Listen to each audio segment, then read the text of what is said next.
Welcome to Declutter's Delight for Life, and I'd like to welcome you. Decluttering is for the real you. I know for myself, as I was talking about life and my life and discovering who I really was, is to me, talking about the many layers that I had to go through. Sometimes people talk about it was like the peeling of the layers of an onion and discovering who I was. On the outside, for a long time, was this big onion and had lots of problems on the outside, and relationships, money problems, past histories of abuse, physical, emotional, and spiritual, you know past divorces and bankruptcies. And I talk about this, and no, it's not a tale of woe. And when I talk about decluttering for the real you, I had to find myself and looking at that onion, and had to take a knife.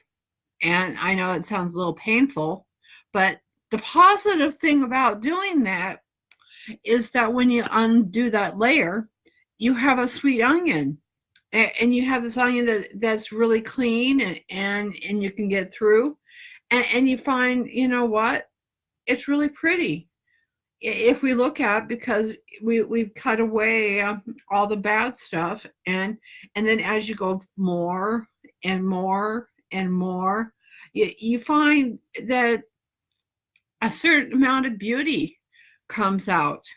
I know onions smell, but we cook with them a lot, and we love them on our hamburgers.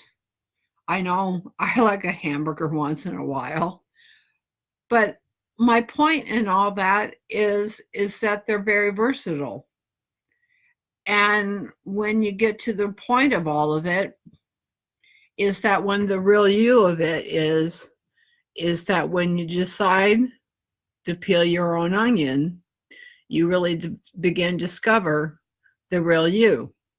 And you realize, what? It may smell a little bit, but in the end, you get to do whatever you want with your own onion. And once you discover that, you get to make your own choices. And you know what the wonderful thing about that is? You become into your own real person. And I know for me, it makes my heart lighter. It makes me feel, you know what?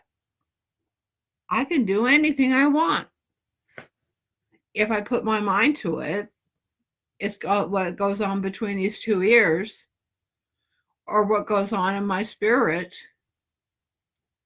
or what the kind of people I hang around with, or the people I invite into my life, or, in my belief system, what kind of feelings I invite into it can manifest into what I want to see happen in my life.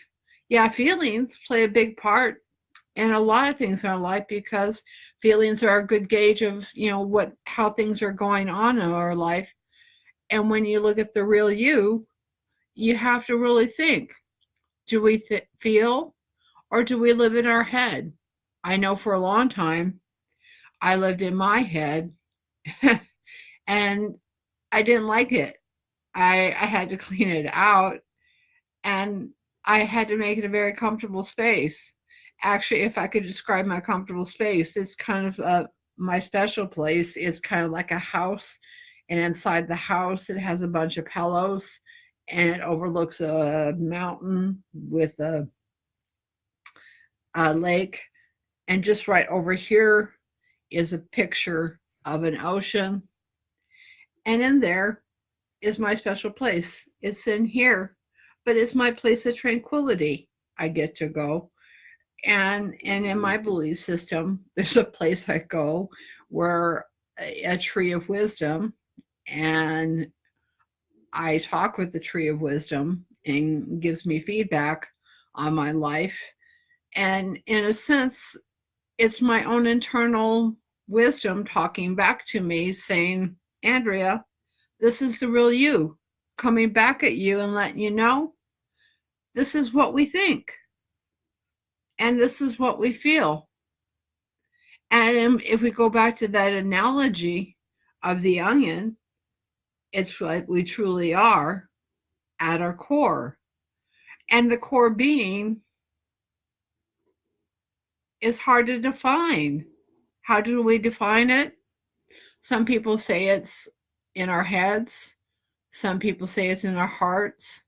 Some say it's in our spirits. Some people say it's in our souls or in our emotions. But you know what I think? And this is just what I think and feel and all of it.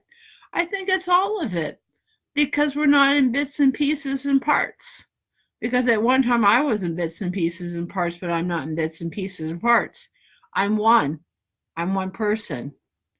And you too are out there one person. And whether or not you be a hoarder, a clutter, or a person with, problems or challenges or obstacles, you can discover the real you too. And like I've been able to discover the real me, and it's going to be a continuous process throughout my entire life. And if I can give some simple steps for you to think about to help you along the way, things I do every day is I go out and buy an expensive, like a, you know, like a little, not 3-ring book, but a book that you can, journal in. It doesn't have to be fancy. They cost about $1 at Walmart or even the dollar store if you've got one of those near you. And I use that to journal in.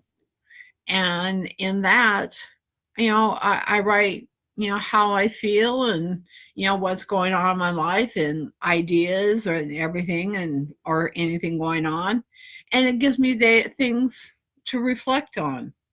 And that helps me discover the real me.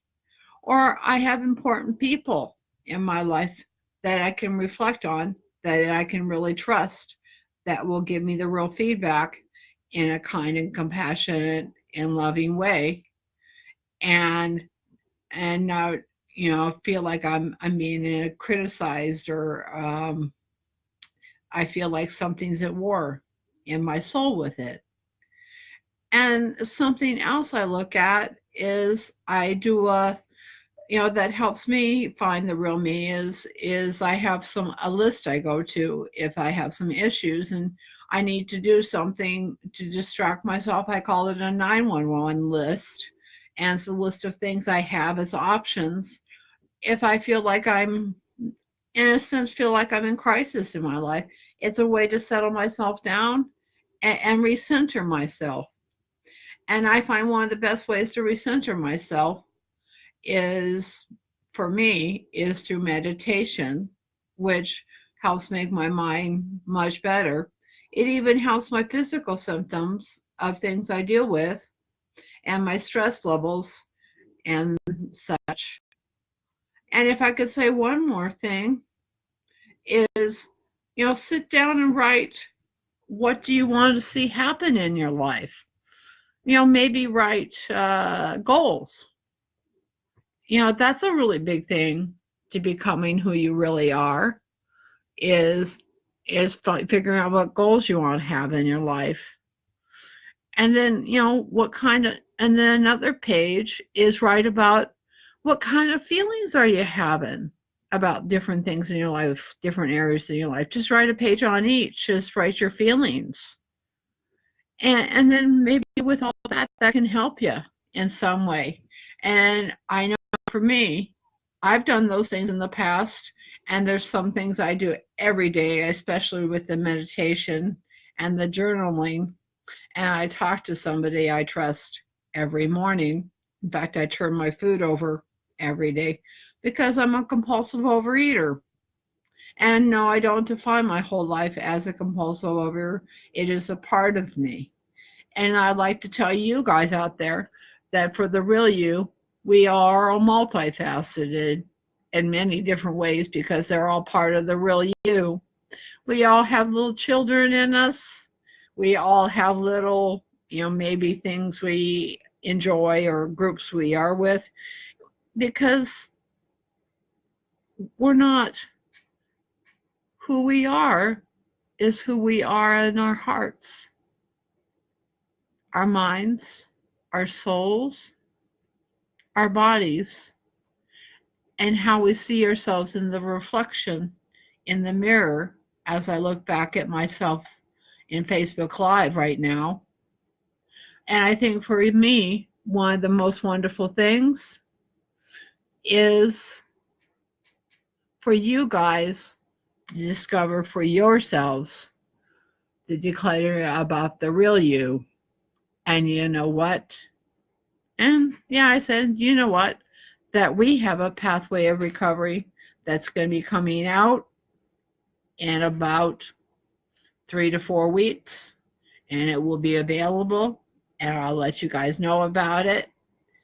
And it's going to be wonderful, and it's going to be life changing. And for me, it's been a wonderful pathway I've been able to do for myself, and I'm going to be love sharing it with you. And it's going to be available. And with that, I wish you a wonderful Declares Delight for life. And with that, blessings to you all, peace and tranquility, love and compassion, and let you discover the real you. And I hope what I've had to say to you gives you hope. Blessings to you all.